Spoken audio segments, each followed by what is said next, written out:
دیاران عزیز تلفن من گرم شد دیگر نور نگیریم تلفن رفیقام رو میگیریم.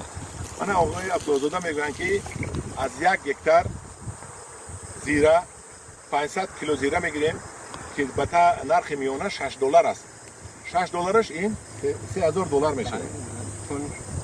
کوه هیوه اگه مول میخورد؟ مال نمیخورد، فقط استحصال جمع میکنیم برای چیزشو میگیریم. این در آپارات میندازیم، عرقشو میگیریم. اکسترکت دارو میگیره. داروهای گیاهی. مایع میگیره که دارو مایع میکنیم به صورت مایع در داروهای گیاهی. او الکل عرق نیست. نه الکل نداره. الکل نداره. همین که او را عموما مال نمیخورد. هیچ مال نمیخورد. چی بعد؟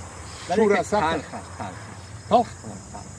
هم داره زیره خاصش نمیخورد. یعنی اینا کس همینجا وایش دارید آپاراتش داریم. آپاراتی دارن که همین خاص زیره میپرتوتن اونجا همون روغن می یگو مویه میگرفتن که داروواری بود است. دارو برای چی باید داروواری؟ دارو برای کسالتایی که بدن ایجاد میشه، چون زیره خودش گرمی بسیاره. اون عرقش هم خود گرمیه، سردی بدن از باید با دارو کارخانه‌های فارماسیوتی دارو استحصال کرده میتونن؟ بله از روغن زیره. بله هم دیاران عزیز بینید که وقت خاصش هم پرتوفته با آپارات داشتن همین که زده انگاره آپارات با روغن نگرفتن و میشد است.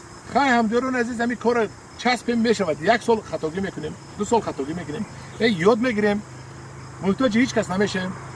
زیره میبریم میفروشیم، دلار کردن میگیریم، خاصش میگیریم، داروواری دم میتیم، همه چی پول میشود. فقط چی در کار؟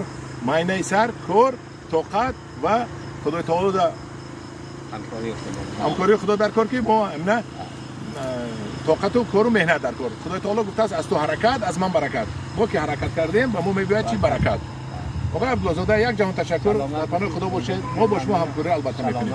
در پناه خدا باشید. همدیاران عزیز یک معقول باشد اگر یگان چی نویسید کنی من ببینم با کی چی معقول شد.